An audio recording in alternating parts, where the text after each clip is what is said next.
CTET केंद्रीय शिक्षक पात्रता परीक्षा में पूछे जाने वाले 15 प्रश्नों को लेकर उपस्थित हुआ हूं, जो मनोविज्ञान साइकोलॉजी से संबंधित हैं। प्रश्न संख्या 136 से 150 तक है। प्रश्न 136, व्यापकम पठनम छात्राणाम रुचिम वर्धयति। व्यापक पठन छात्रों की रुचि को बढ़ाता है। अब इसमें देखिए बच्चों, 4 विकल्प दिया हुआ है। पहला है कि अपरिचिता नाम शब्दानाम अर्थस्य अनुमान करने, अपरिचित शब्दों के अर्थ का अनुमान करने से। दूसरा है कि पाठे आगतेषु व्याकरण विषयेषु, पाठ में आए हुए व्याकरण विषय में। और तीसरा है कविता संपाठे, कविता के पढ़ने में। और चौथा है आनंदार्थम पाठस्य पढ़ने, आनंद के लिए पाठ को पढ़ने में। तो इसका चौथा जो है वही उत्तर होगा, आनंदार्थ पाठस्य पठने, आनंद के लिए पाठ को पढ़ने में, यही इसका समीचीन उत्तर है। अब हम लोग आगे बढ़ते हैं। 137, शिक्षकः लेहः इत्यस्योपरि एकस्य पाठस्य आरंभम करोति। आरंभात् पूर्व सः अधो निर्दिष्टम चित्रम कृष्ण फलके लिखित्वा चर्चाम आरभते। शिक्षक ले इति इस विषय पर एक पाठ का आरंभ करते हैं। कहते हैं कि शुरू में पूर्व से, शुरू करने से पहले हुए अधो निर्दिष्टम चित्रम, नीचे जो चित्र दिया गया है, कृष्ण फल के लिखित्वा, इस बोर्ड पर लिखकर चर्चा आरंभ करते हैं। और क्या क्या है देखिए इसमें, ठीक है ना।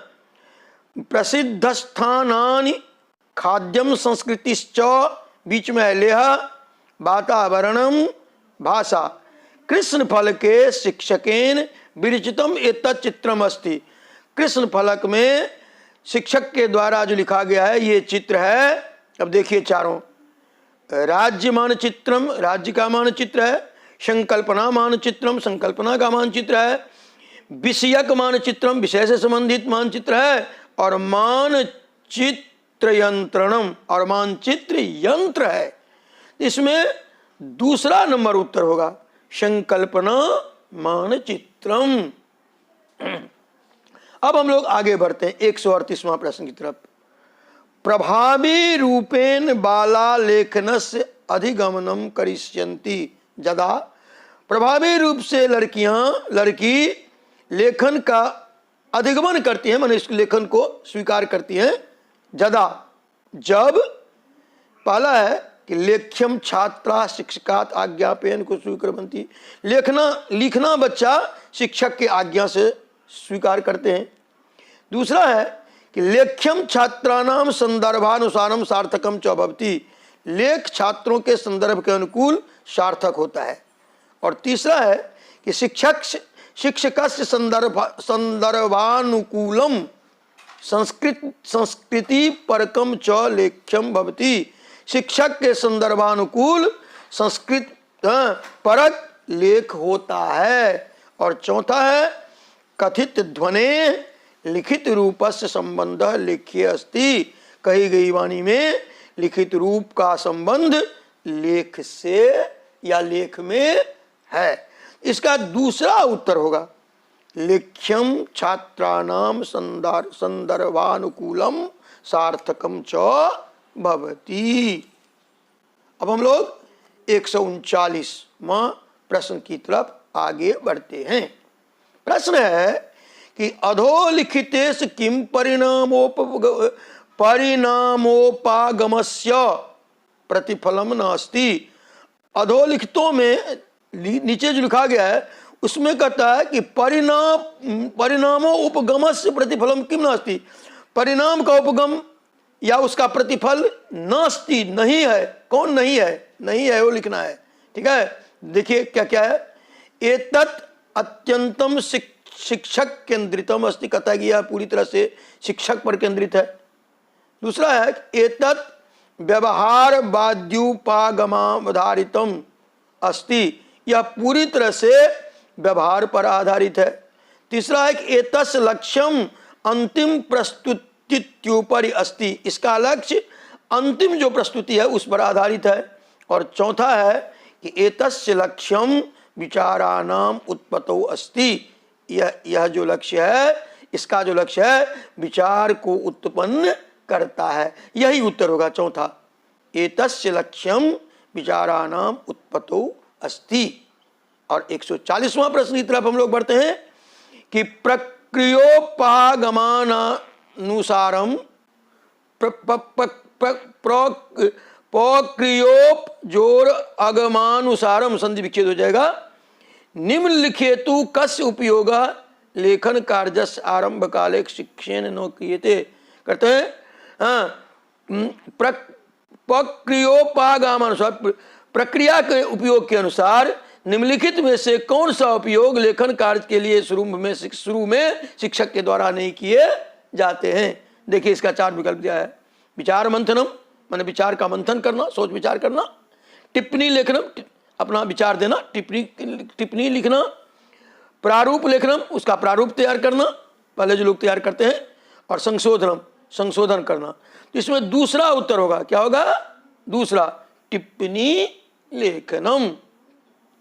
141वां प्रश्न है कि पात्राभिनयनम प्रत्येकम भाषा कक्षाया अभिन्नांग रूपेण स्यात्, जतः, इसका अर्थ है कि पात्र का अभिनय, पात्र का अभिनय मैंने जिसको अंग्रेजी में एक्टिंग कहते हैं, रामायण में राम करते हैं, हनुमान जी करते हैं, सब अपने अपने एक्टिंग को दिखाते हैं। रोल, जिसको कहते हैं अंग्रेजी में रोल प्ले, एक्टिंग, एक्टिंग भी उसको कहा जाता है।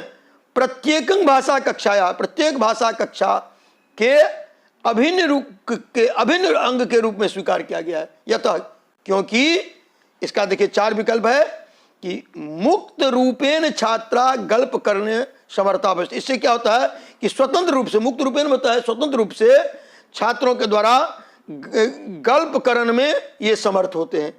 ठीक है। और दूसरा है कि एतत् कथाया प्रबंधने प्रभावी साधन अस्ति, या कथा के प्रबंधन में पूरी प्रभावशाली साधन के रूप में होता है।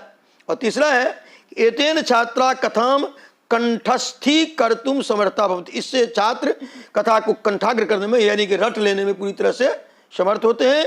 और चौथा है कि एतेन छात्रा सार्थक भाषाभिव्यक्तो समर्था भवन्ति, इससे छात्र सार्थक भाषा को अभिव्यक्त करने में समर्थ होते हैं। और यही होगा चौथा ही इसका उत्तर होगा कि एतेन छात्रा सार्थक भाषाभिव्यक्तो समर्था भवन्ति।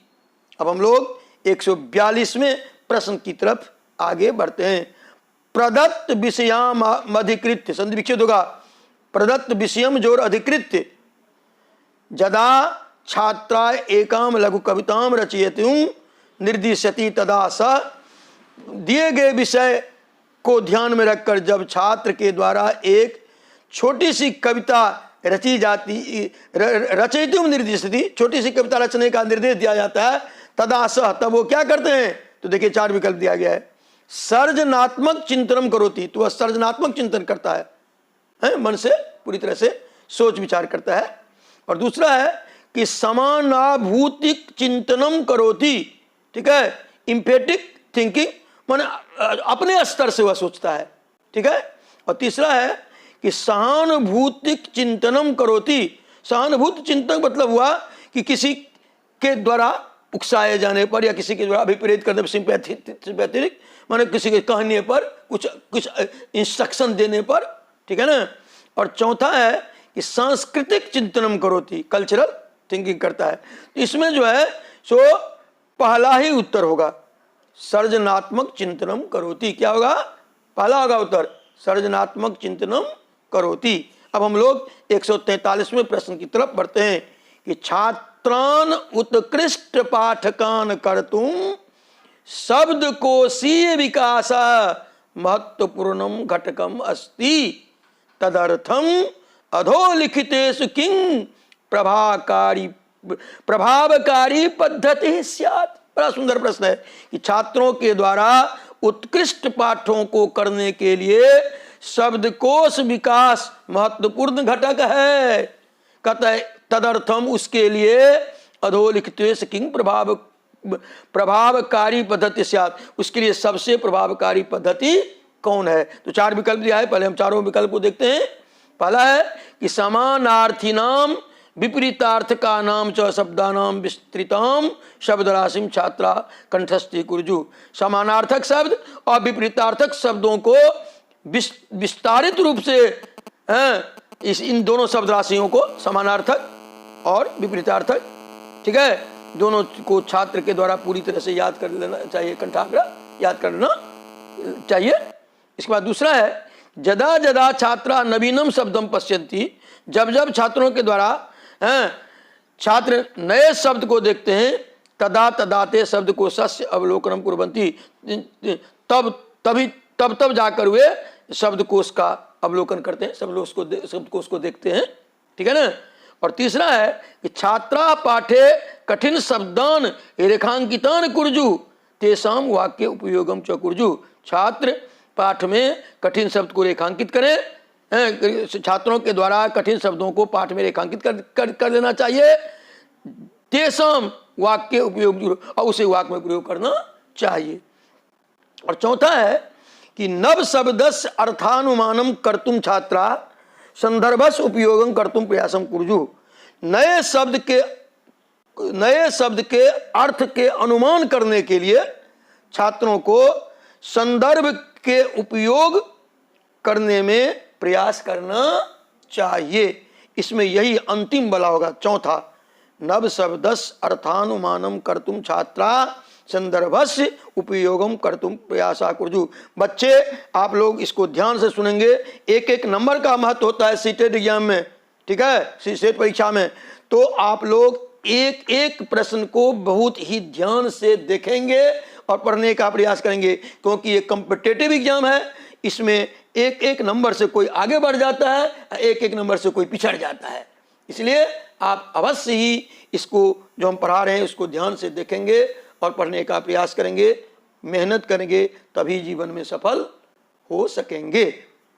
144वां प्रश्न, बालस्य जीवनस्य विषये महत्वपूर्ण घटनानां विषये शिक्षिका अवलोकनम करोति तेषाम उपरि, संविच्छेद होगा, तेषाम जोर उपरि, तेषाम उपरि वर्णनात्मकम अभिलेखनम च करोति किम तत् कथ्यते। अब इस प्रश्न का अर्थ पहले जान लीजिए कि बालक के जीवन के विषय में महत्वपूर्ण घटनाओं के विषय में शिक्षक अवलोकन करते हैं, ठीक है, क्या करते हैं, अवलोकन, ऑब्जर्वेशन करते हैं।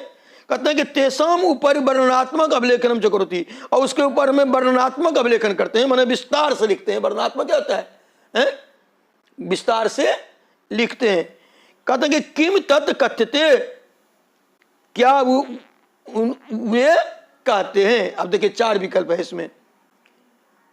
अनुष्ठान शास्त्रम, पहला अनुष्ठान शास्त्र, दूसरा है संचयनी माने जमा करना किसी चीज को, ठीक है, और तीसरा है अवलोकनम ऑब्जर्वेशन जिसको अंग्रेजी में कहते हैं, और चौथा है उपाख्यानात्मकन, अंग्रेजी में इसको कहते हैं एनिक्डोटल रिकॉर्ड। तो यही होगा, ये होगा, चौथा होगा उपाख्यानात्मकम। क्या हो जाएगा?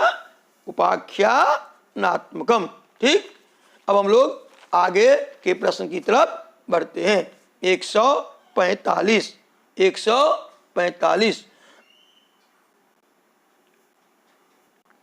अब हम लोग 145वें क्वेश्चन की तरफ बढ़ते हैं। अधोलिखितेषु किंग सफल संभाषण गतिविधे लक्षणम स्यात्। कहते हैं कि इनमें से कौन सफल भाषण गतिविधि का लक्षण माना गया है। ठीक, तो देखिए पहला, बालानाम सहभागे विषमता, बच्चों के संबंध में अंतर, विषमता होता है अंतर, समरूपता का नहीं होना। दूसरा है सह गतिविधि जेन बालानाम कृते वार्तालापम कर्तुम अवसर लभ्येत, वह वैसी गतिविधियां जिनसे बच्चों को वार्तालाप करने का अवसर प्राप्त होता है। ठीक है, और तीसरा है कि केवलम लक्ष्य भाषायाम वार्तालापम कर्तुम छात्रेभ्यः अवसर दिएत। केवल लक्ष्य भाषण के संबंधी वार्तालाप करने के लिए छात्रों को अवसर देना चाहिए। और चौथा है कि कक्षाया प्रबंधने प्रभावम स्थापयितुम ध्यानाकर्षणशील छात्रेभ्यः अधिकं वार्तालापम कर्तुम अनुमति दिएत। कक्षा के प्रबंधन में प्रभावम स्थापित, अपना प्रभाव स्थापित करने के लिए ध्यानाकर्षणशील छात्रेभ्यः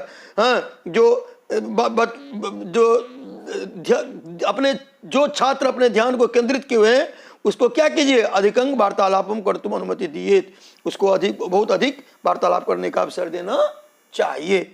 इसमें इसका जो उत्तर है वह है दूसरा नंबर, सह गतिविधि जैन बालानाम कृते वार्तालापम कर्तुम अवसर लभ्येत। अब हम लोग 146वें प्रश्न की तरफ बढ़ेंगे कि वाइगोत्स्की महोदयानुसारम आया अधिगमनार्थम सर्वतो महत्वपूर्णम घटम। ये बहुत बड़े लेखक थे, दार्शनिक थे, चिंतक थे। वाइगोत्स्की महोदय के अनुसार भाषा के अधिगम के लिए, वन भाषा को जानने के लिए सबसे महत्वपूर्ण घटक क्या है? तो देखिए 4 विकल्प दिया है। सामाजिक भाव विनिमय, माने सामाजिक भाव का विनिमय माने होता है आदान प्रदान। दूसरा है पाठ्य पुस्तकम, माने पाठ्य पुस्तक जो हम लोग पढ़ते हैं। तीसरा है बेतार यंत्रम, यानी बेतार यंत्र, और जिसको हम लोग कहते हैं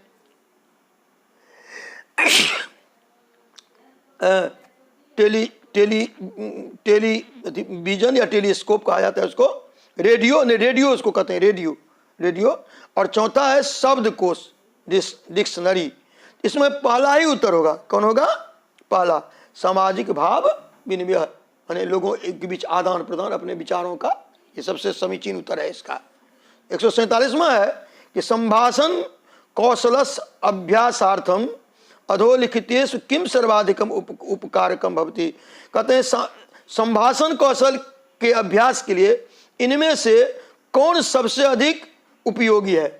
ठीक है, तो देखिए पहला, कस्यचित विषयस्य उपरि छात्र एका लघु औपचारिक प्रस्तुति करनीय।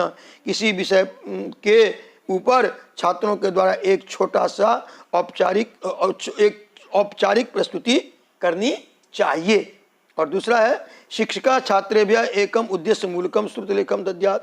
शिक्षक छात्रों के लिए एक उद्देश्य युक्त, उद्देश्य परक श्रुतिलेख देना चाहिए, शिक्षकों के द्वारा दद्यात् देना चाहिए। और तीसरा है कि प्रदत्तानाम संकेतानाम आधारेण छात्रा कथाया स्वबुद्धिया स्वशब्दै उपस्थापनम कुर्जु। कहते हैं कि दिए गए संकेतों के आधार से छात्र कथा के स्वबुद्धिया, अपनी बुद्धि से, स्वशब्द, अपने शब्द से उपस्थापनम कुर्जु, उपस्थित करना चाहिए। और चौथा है कि छात्र एकस्याः परियोजनाया उत्तमम अभिलेखनस्य प्रस्तुतिम कार्या। छात्रों के द्वारा एक परियोजना का उत्तम अभिलेख प्रस्तुत करना चाहिए। इसमें जो है सो ये उत्तर होगा तीसरा। कौन उत्तर होगा? तीसरा, प्रदत्तानाम संकेतानाम आधारेण छात्रा कक्षाया स्वबुद्धिया स्वशब्दै उपस्थापनम कुर्यु। अब हम लोग 148वें प्रश्न की तरफ बढ़ते हैं। पठनस्य का अवस्था छात्राणाम पूर्व ज्ञानेन स नवीनाधि गृहीतस्य ज्ञानस्य तथा च कक्षाया बहि जगत संबंध स्थापने सहायताम करोति। पहले प्रश्नकार समझिए कि पढ़ने की कौन सी अवस्था छात्रों के पूर्व ज्ञान के साथ नवीनाधिगृहित ज्ञान से, नए ज्ञान को ग्रहण करने के, तथा कक्षाया बहि, कक्षा से बाहर संसार में संबंध स्थापना करने में सहायता करता है। तो इसमें देखिए 4 प्रश्न दिया गया है। पूर्व पठनम माने पहले की पढ़ाई, मध्य पठनम बीच की पढ़ाई, पठनात् पूर्वम पढ़ने से पहले, और 5वां है पारे पठनम, पोस्ट रीडिंग माने बीच बीच में जो अध्ययन करता है उसे, तो यही होगा पारे पठनम। और 149वां प्रश्न है कि ज्ञानवादी सिद्धांतानुसारम, ज्ञानवादी सिद्धांतानुसारम बाला भाषाया अधिगमनम प्रभावी रूपेण कुर्वन्ति यदा, ज्ञानवादी सिद्धांत के अनुसार बच्चों के द्वारा भाषा का अधिगमन प्रभावी रूप से करते हैं यदा, जब। तो देखिए कौन कौन है। पहला है कि कक्षा शिक्षकस्य नियंत्रणे स्यात् तथा च सह छात्राणां कृते अधिकम अवकाशम न ददाति। कक्षा वर्ग शिक्षक के नियंत्रण से, वर्ग शिक्षक के नियंत्रण में हो तथा वह छात्राणां कृते, छात्रों के लिए अधिकम अवकाशम ददाति, बच्चों के लिए बहुत अधिक अवसर देते हैं। और दूसरा है कि व्याकरणस्य नियमान कंठस्थीकर्तुं छात्रान् प्रोत्साहयति, व्याकरण के नियमों को याद करने के लिए छात्रों को प्रोत्साहित किया जाना चाहिए। और तीसरा है कि कृष्ण फलकात छात्रा स्पष्टतया उत्तरान् लिखन्ति, कृष्ण फलक से छात्र स्पष्ट रूप से उत्तर को लिखते हैं, स्पष्ट रूप से उत्तर को लिखते हैं। और चौथा है कि विभिन्न कौशलाधारित कार्येषु गतिविधिषु च सहभागं ग्रहीतुं शिक्षकः छात्रान् प्रोत्साहयति, विभिन्न कौशल पर आधारित कार्यों में, गतिविधियों में सहभागम ग्रहीतुम, सहभागिता लेने के लिए शिक्षका छात्रान् प्रोत्साहयति, शिक्षक छात्रों को प्रोत्साहित करते हैं। यही उत्तर होगा चौथा, कि विभिन्न कौशलाधारित कार्येषु गतिविधिषु च सहभागं ग्रहीतुम शिक्षका छात्रान् प्रोत्साहयति, यही इसका उत्तर है। और अंतिम प्रश्न की तरफ अब हम लोग बढ़ते हैं कि उत्तम श्रोता, उत्तम श्रोता हम किसको कहेंगे? संसार में उत्तम श्रोता कौन है? तो इसका देखिए, पहला है कि कथम शब्दस्य कथनम भवति इति ज्ञातुम शक्नोति, कहे गए शब्द के कथन, कहे गए शब्द के कथन होते हैं इति ज्ञातुम शक्नोति, इसको जानने में सफल हो।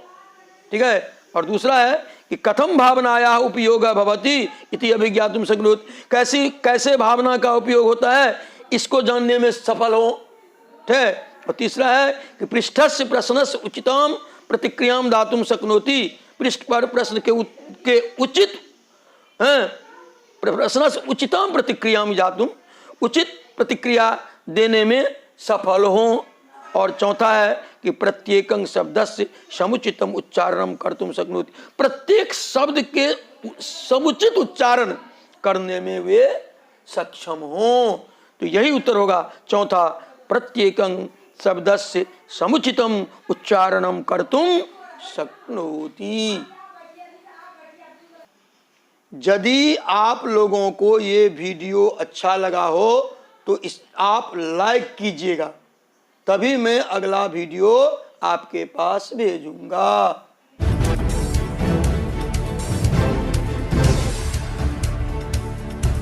सब्सक्राइब कीजिए हिंदी क्लब को, दबाइए इस बेल आइकॉन को ताकि हमारा वीडियो आपको मिले सबसे पहले।